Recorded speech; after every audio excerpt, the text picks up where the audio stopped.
ആൾക്കാർ വിചാരിക്കും ചെറുതായിട്ട് ഇങ്ങനെ വെച്ച് പൊളിക്കുമ്പോ ചെറുതായിട്ടുള്ള സാധനമാണ്. 100 കിലോന്റെ വേണോ?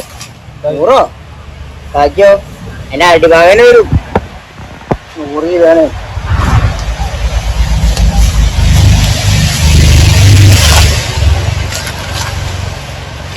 നമ്മുടെ അയ്യപ്പന് പനന്തടി ശേഷം ടാസ്ക് പിടിച്ച പണിയാണ്, അത്രേ ഉള്ളൂ. പക്ഷേ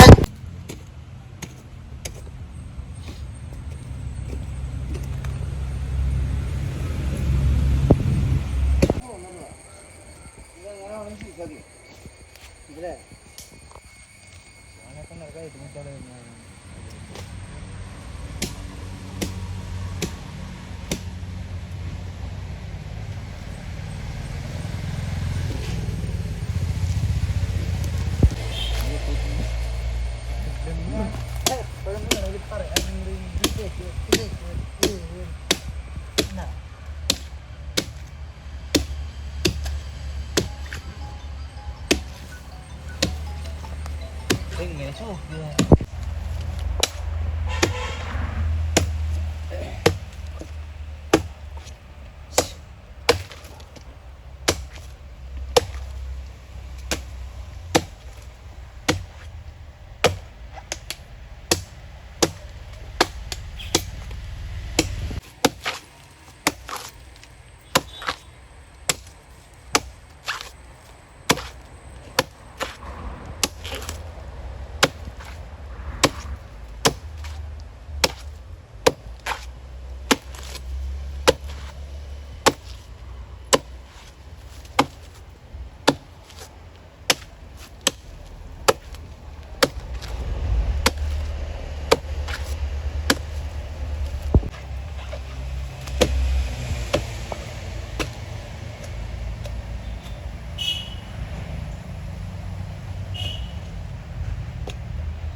പാപ്പാനെ, ഈ ആനകൾക്ക് എന്തിനാ പന കൊടുക്കണത്? ആനകൾക്ക് പന കൊടുക്കണം എന്ന് പറഞ്ഞു കഴിഞ്ഞാൽ ആനകൾക്ക് ഇത് പന കൊടുത്തു കഴിഞ്ഞാൽ കുറെ ഉപകാരങ്ങളുണ്ട്. ഇപ്പൊ നമ്മുടെ ആന വീട്ടിലല്ലേ, അപ്പൊ വേഗം ഇതിന്റെ ഉള്ളിൽ നല്ല വെള്ളമാണ്. ഇതിന്റെ ഉള്ളിലത്തതുണ്ടോ ഇതൊക്കെ കൊടുത്ത് ഇത് ഈ ചോറാണ് അതിന്റെ ഇത്. അത് കുത്തി പൊളിച്ച് തിന്നു ആനകൾ. അത് പൊളിച്ച് തിന്നുമ്പോൾ ആനകളുടെ ശരീരമൊക്കെ മാറ്റപ്രകൃതിയൊക്കെ ഉണ്ടാവും. ഈ ഉള്ളിൽ വെള്ളാംശം ഉണ്ടാവും. വെള്ളം കുടിക്കാത്തതിനും അപ്പോൾ എപ്പോഴും ഇത് ചില നീരിൽ ചില ആനകൾ വെള്ളം കുടി കമ്മിയാവും, ചില ആനകൾ ഒന്നും തിന്നില്ല. അപ്പം ഇങ്ങനെയുള്ളത് കൊടുത്തു കഴിഞ്ഞാൽ ഇതിൻ്റെ ഉള്ളിൽ നല്ല മധുരമല്ലേ, അപ്പോൾ അതൊക്കെ പൊളിച്ചിട്ടുണ്ട്. ഇതൊക്കെ ഞങ്ങളുടെ ഒരുപാട് നേരത്തെ കഷ്ടപ്പാടാണ്. വെട്ടുകത്തി കൊണ്ടാണ് ഈ ഒരു പന നമ്മൾ കട്ട് ചെയ്ത് ഈ ഒരു പരിവാക്കി വെച്ചിരിക്കണത്. മെഷീനറി ഒന്നും ഉപയോഗിച്ചല്ല. ഇത് വേറെ ആൾക്കാരുണ്ടാവുന്നു. ഇത് വേറെ ആൾക്കാരൊന്നുമില്ല. ഇത് ഞങ്ങൾ 3 ആൾ തന്നെ ഇത് കയറ്റി അപ്പുറത്തേക്ക് കടത്തി അവിടെ കൊണ്ടുപോയി ലോറി കയറ്റി കൊടുക്കുമ്പോ അവര് ചോദിക്കും ഇന്ന് ഇതേ കിട്ടുള്ളൂന്ന് ചോദിക്കും. നമ്മളെന്തിനും ചെയ്യാ, ഈ നാട്ടിൽ ഉള്ളതല്ലേ നമുക്ക് വെട്ടിട്ട് കൊണ്ടു കൊടുക്കാൻ പറ്റുള്ളൂ. നമ്മൾ മാജിക് ഒന്നും പഠിച്ചിട്ടില്ലേ. ഓരോരോ പ്രതിസന്ധികളാണ് നമുക്ക്. ഒരുപാട് പ്രതിസന്ധികൾ നേരിടേണ്ടി വരും. പിന്നെ ഞങ്ങള് ഒരു ഫോൾട്ട് കൂടി പറ്റിയിട്ടുണ്ട്. അത് ചെറുതായിട്ട് മതിലിന്റെ മേലേക്ക് പോയി. അത് ചെറിയൊരു മതിൽ പോയപ്പോ മതിൽ കെട്ടി കൊടുക്കണമെന്ന് പറഞ്ഞു. മെഷീനറികളും ഒന്നും ഉപയോഗിച്ചല്ല നമ്മളിത് ഇങ്ങനെ കട്ട് ചെയ്ത് ഈ ഒരു പരുവത്തിക്ക് ആക്കിയത്. ശരിക്കും ഒരു വെട്ടുകത്തി മാത്രമാണ് നമ്മൾ ഇതിന് യൂസ് ചെയ്തിട്ടുള്ളൂ. ഇനിയിപ്പോ വേറെ ടാസ്ക് ഉണ്ട് നമുക്ക്.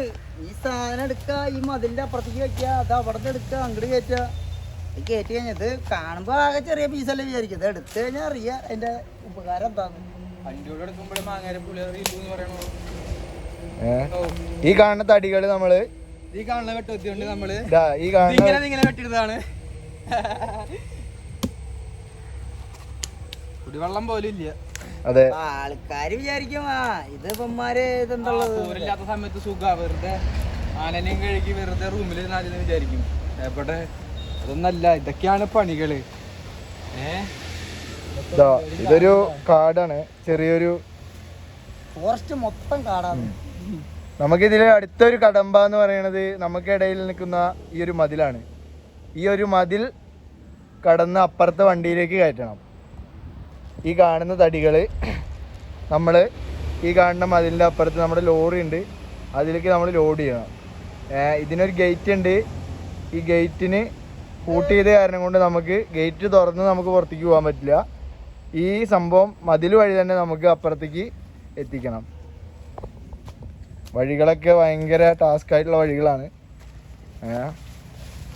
മാത്രമല്ല ഈ ഒരു മതിലിന് ഏകദേശം 6 അടിയോളം പൊക്കമുണ്ട്. അപ്പുറത്ത് റോഡാണ്.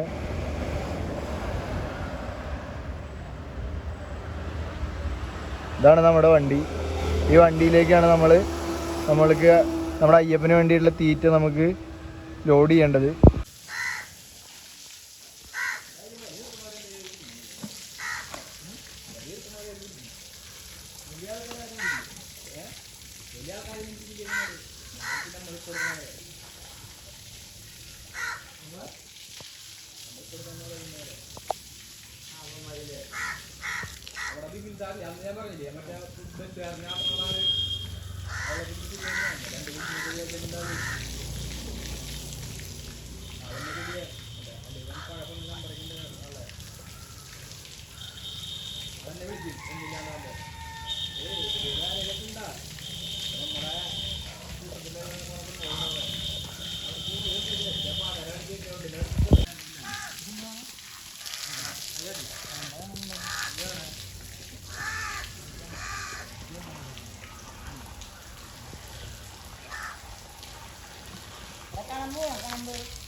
സിലോഫിയ പഠിക്കും.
ഹലോ, നമ്മളെ കഷ്ടപ്പെട്ട് കൊണ്ടുവന്ന പനന്തടിയാണ് അയ്യപ്പന് വേണ്ടിയുള്ള തീറ്റ.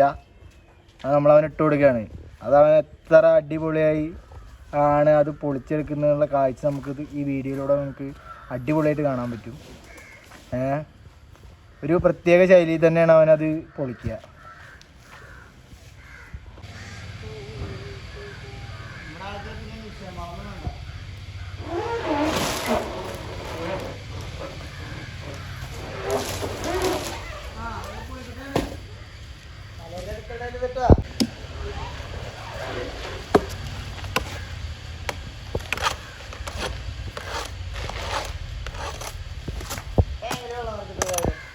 ടാങ്കിൽ വെള്ളം ചെയ്യും.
വെട്ടാറാകുമ്പോ പറഞ്ഞു കേട്ടട്ടെ.